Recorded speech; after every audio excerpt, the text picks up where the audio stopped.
All right, this is game 4. Still playing Detroit. Hopefully this will be the last game against these guys. We are up 3-0, but since it's the holiday season, like I said, and this is my favorite time of the year, we're gonna get into a little top 20 my favorite horror movies, pretty much of all time. The first 20 out of 15, I guess, to me, almost you can put them anywhere you want to. But for me, this is how I have them ranked. 20 for me is going to be 28 Days Later. That was actually made in 2002. Pretty much piggybacking off the zombie epidemic. These guys are in, I want to say, London, and they're pretty much, this guy wakes up and zombies are after him. And as always, you have to deal with the zombies and you have to deal with the living also. So this movie was it was scary. It was nothing new to the genre, but it was really different in the sense that it came from London. And to see their twist on, you know, what they thought about the whole zombie genre. So that's going to be number 20. Number 19 is going to be The Hills Have Eyes. I saw the original one, which was done in, I believe, 1977, and that was by Wes Craven. But to me, the updated version of The Hill Has Eyes was just, I mean, that was just brutal. I mean, these people were just unreal with, you know, how much horror and gore they brought to the table. It was just nuts. Besides, you know, the murder scenes and the, you know, the raping scenes, it was just, it piggybacked into the sense that, you know, being lost out in the middle of nowhere and having no help, no hope, no nothing, you know, just you and your family, and you're trying to survive. So that's going to be number 19. Number 18, I don't know how many of you guys have actually had to see this. It probably won't scare you. Like, if you were to watch it now, it wouldn't scare you at all, because so many people have done the whole found footage thing.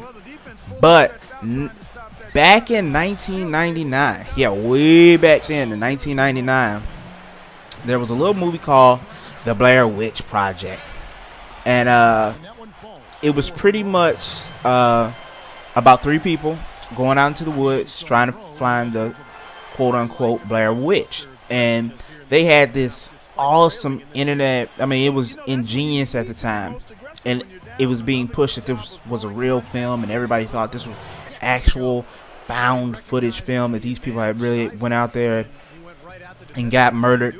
And I think that's why it was so intriguing, and plus it was so different. And it was, I think they had it set up in it was like October of 1944.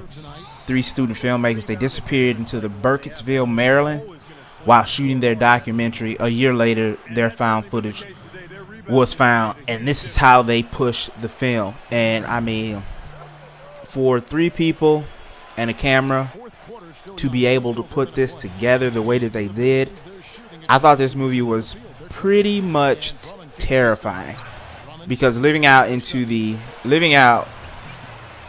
the woods and having to see woods like every day, especially at night, this movie terrified me as a youngster. I'm not gonna lie, it really terrified me as a youngster. But like I said, I think it was probably the best. I mean, you have all the paranormal activities, this, that, and the third, which I don't find scary at all, because it's like I said, to me, it's like once it's been done. I mean, they're really not adding anything new to the genre.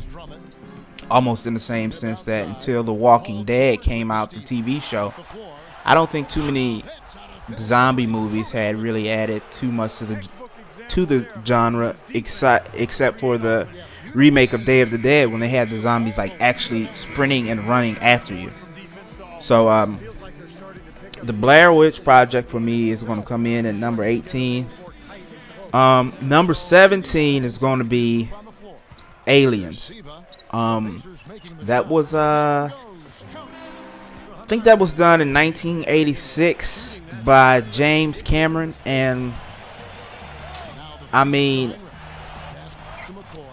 you know, Sigourney Weaver's big female role, and she's protecting. I mean, they go out. They've lost contact with a base, so they get these people to go out, and she's part of the mission. And she goes out. They ended up finding a little girl at this like lost, abandoned, and desolate post. I think her name was Ripley. Yeah, Ellen Ripley. That's her character. And Lance Hankerson as Bishop, who was the android. He's played in a lot of like B-movie roles, horror movie roles since then. But like I said, she finds this little girl, and the base is just overrun by these man-eating, acid-spitting aliens that attack you at any given time, at any given corner, and they give you no hope or survival. In the end of that film, I think her, the little girl, and I want to say Bishop were the only two that survived the encounter. And the little girl's name was, I think it was Newt. She had a name, some kind of weird, strange name. I think it was Newt. I'm not sure. Number 16 for me is going to be Jaws. I mean, this came out in 1975, so it was way before I was born. But I mean, Peter Benchley's novel was pretty much, I mean, it had people like, you were checking your bathwater like 3 or 4 times. And I mean, if that wasn't enough, you would check it again. I mean, to think that a man-eating shark was actually haunting you out in the deep blue. And we got to remember, this was made in 1975, so not that much was known about sharks back then. I.e., we have all of the good old, Shark Weeks and things of that nature, and all these Discovery Channel shows and Animal Planet shows about sharks now. So not that much was known about these animals. And when you see a great white now, their black, like lifeless, beady eyes, you can almost sense why it sent such a panic and such a terror in everybody's imagination. Like, nobody wanted to go swimming. Nobody wanted to go swimming. But we had Police Chief Martin Brody on the case, and he was able to track down the man-eating shark and destroy it. What I never have been able to figure out, though,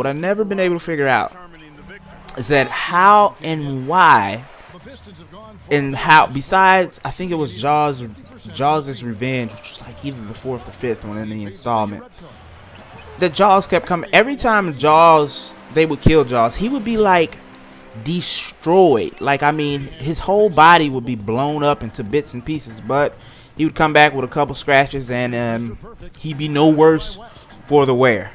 I can tell you that much. Coming in at number 15. Like I said, you guys can choose to rate them the way you want to, or choose to agree with me or disagree. I mean, it's just my list, so this is just how I feel about it. Coming in at number 15 is something that I thought was new, refreshing, very different from anything that had been out there. It was almost it had a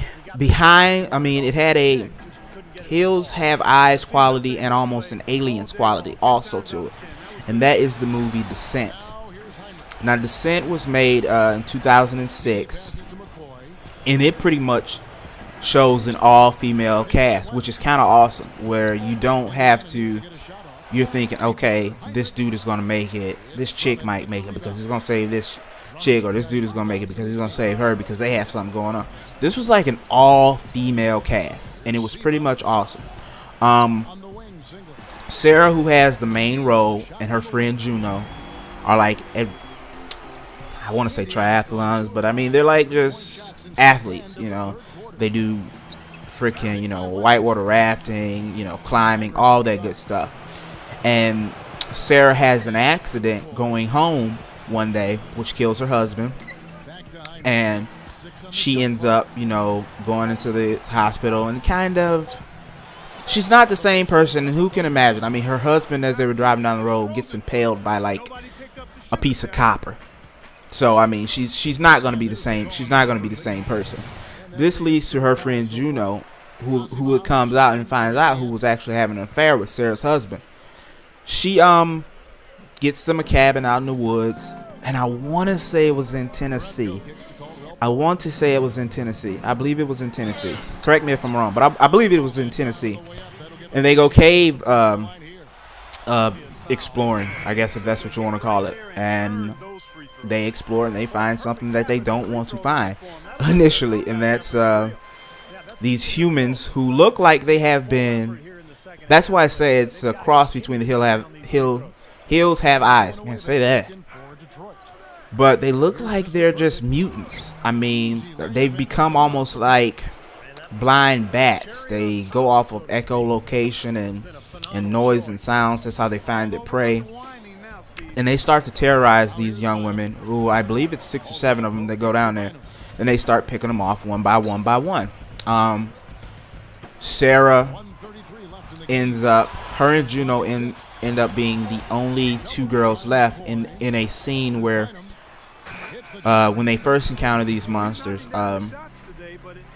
everyone splits. It's just mass chaos, and women are fighting them off. Some get away, some don't. I think 1 or 2 die initially, but Juno has some rock climbing gear, and she has one of those stake hammers. It looks like what they ice picks that they stick into the ice and you can pull yourself up with.